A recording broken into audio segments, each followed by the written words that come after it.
नमस्कार दोस्तों। आज है 6 जून और फ्रेंड्स डेली करंट अफेयर्स में आपका स्वागत है फ्रेंड्स आपका क्रेजी थॉट्स के इस चैनल पर, जहां हम आपके लिए प्रिपरेशन करवाते हैं कॉम्पिटिटिव एग्जाम के लिए। फ्रेंड्स सुबह के 6 बज चुके हैं और हम आपके लिए लेकर हाजिर हैं डेली करंट अफेयर। फ्रेंड्स आज की करंट अफेयर्स का हमारा पहला क्वेश्चन है, व्हाट इज फॉरेन इन्वेस्टमेंट? विदेशी निवेश क्या है? When a country is unable to mobilize resources from its domestic source for developmental work, it has to go outside the country and gather resources from the rest of the world economy. जब कोई देश विकासात्मक कार्यों के लिए अपने घरेलू स्रोत से संसाधनों को नहीं जुटा पाता है, तो उसे देश के बाहर जाकर शेष विश्व की अर्थव्यवस्था से संसाधनों को जुटाना पड़ता है। यह कहलाता है विदेशी निवेश। शेष विश्व से ये संसाधन या तो कर्ज यानी कि ऋण के रूप में जुटाए जाते हैं या फिर निवेश के रूप में। कर्ज के रूप में जुटाए गए संसाधनों पर ब्याज देना पड़ता है, जबकि निवेश की स्थिति में हमें लाभ में भागीदारी प्रदान करनी होती है। विदेशी निवेश विकासात्मक कार्यों के लिए एक महत्वपूर्ण जरिया है। विदेशी निवेश को दो रूपों में देखा जा सकता है। फ्रेंड्स, जो विदेशी निवेश होता है वह क्या होता है कि हमारे देश में आकर यहाँ पर अर्न करके जाते हैं, लेकिन उससे हमें बहुत ज़्यादा बेनिफिट मिलता है। हमारे लोगों को यहाँ पर रोजगार प्राप्त होता है, हमारे देश की जो आवश्यकताएं होती है वो पूर्ण होती हैं। उससे उन कंट्रीज को भी फायदा होता है, लेकिन हमें भी उनसे कहीं ज़्यादा फायदा मिलता है। What is foreign portfolio investment? विदेशी पोर्टफोलियो निवेश क्या है? If a foreign investor buys less than 10% of the company's shares, it is called foreign portfolio investment.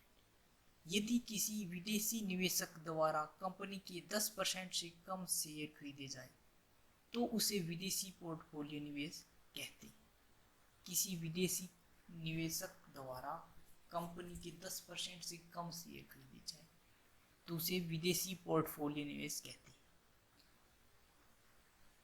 FPI के अंतर्गत विदेशी संस्थाओं द्वारा खरीदे गए शेयर को विदेशी संस्थागत निवेश, जबकि विदेशी व्यक्तियों द्वारा खरीदे गए शेयर को पत्रागत या अर्हता प्राप्त विदेशी निवेश कहते हैं।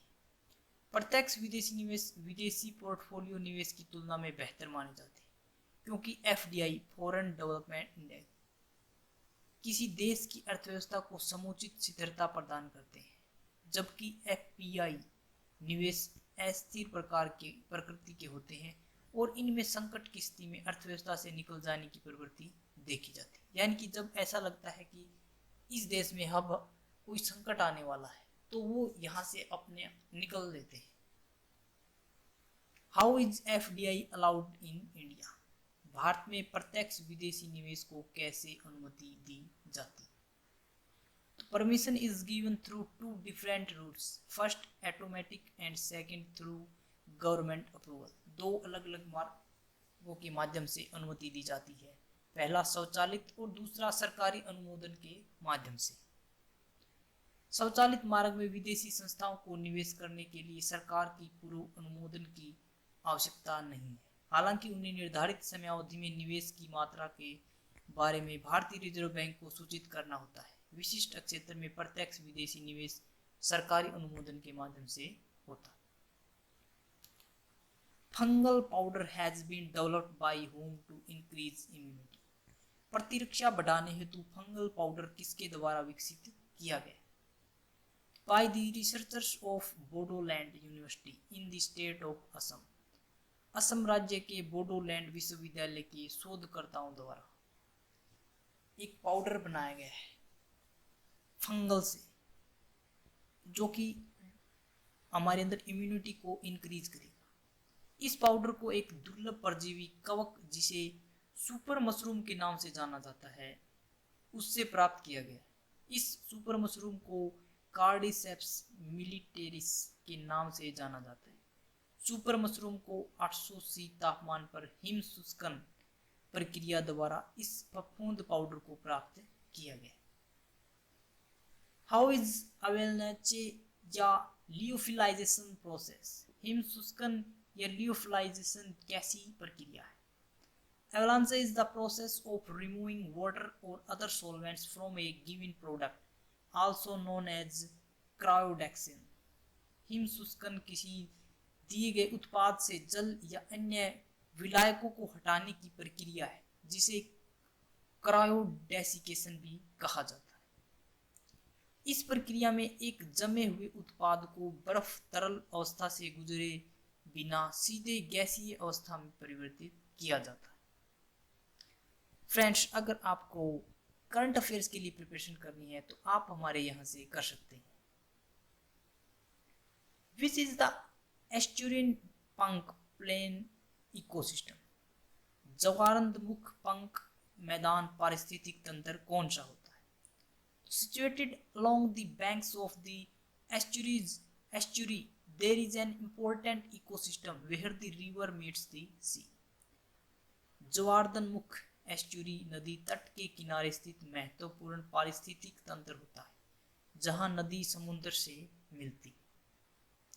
इन अक्षोत्रों में न केवल लवणीय तथा मृदु जल का मिश्रण होता है, अपितु नदी एवं समुद्र के तलछटों का भी मिश्रण होता है। इन तलछटों का एस्चुरी के मुख पर पंख मैदान मड फ्लैट के रूप में जमाव होता है।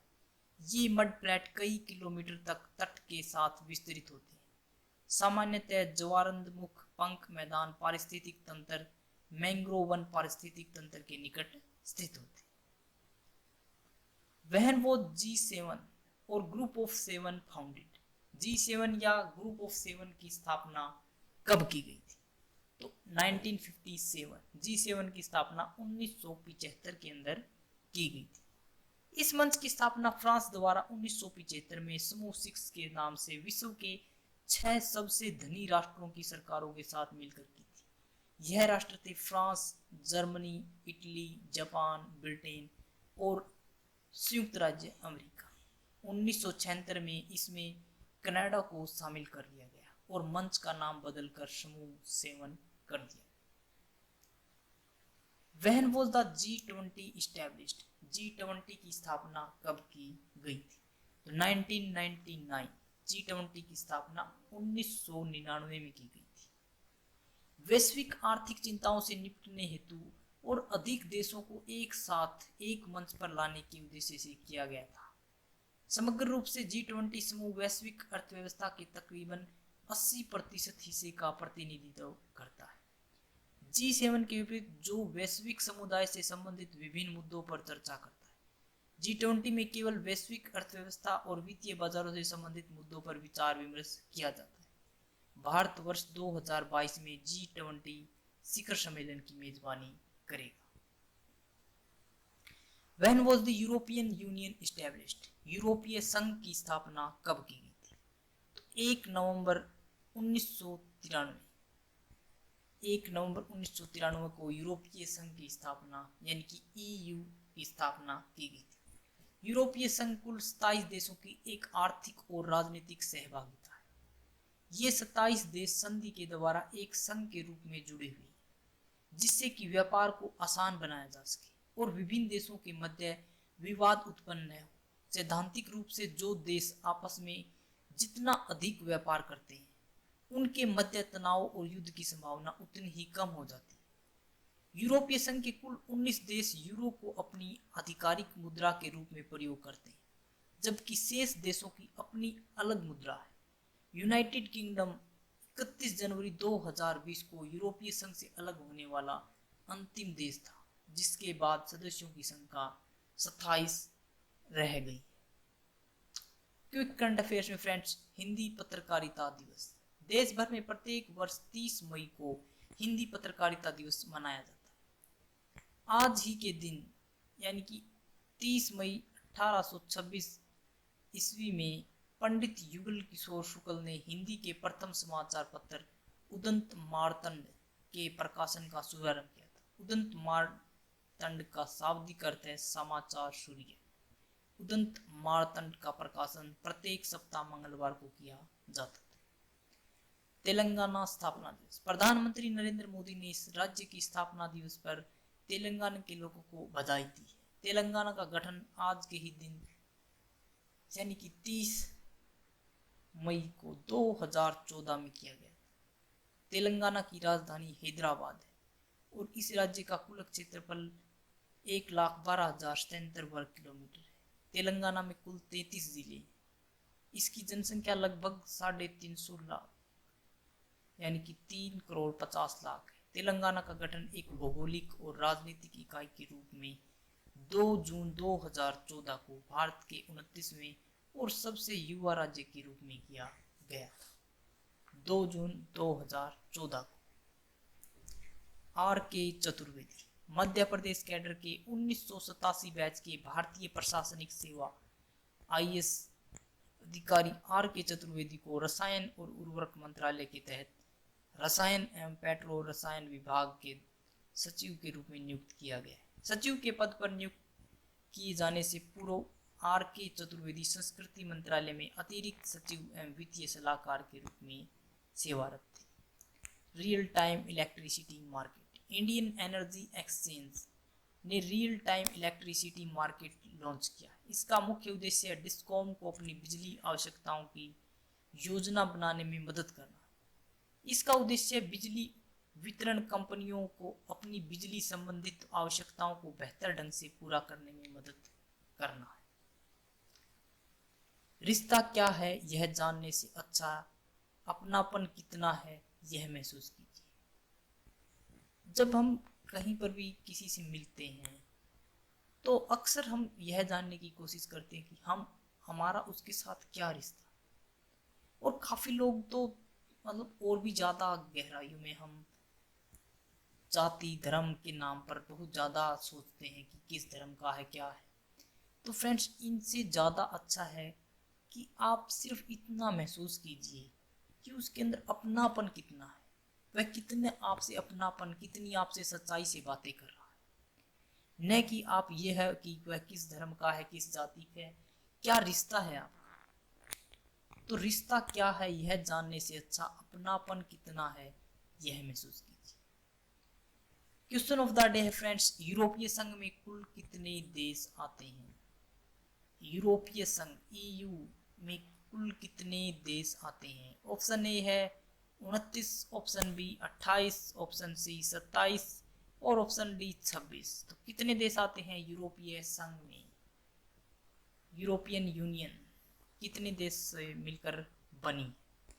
फ्रेंड्स, अगर आपको हमारी वीडियो अच्छी लगी तो इसके लाइक करें और हमारे चैनल को आप सब्सक्राइब करें ताकि आपको नोटिफिकेशन मिलता रहे कि हम किस टाइम से किस प्रकार की वीडियो अपलोड करते हैं।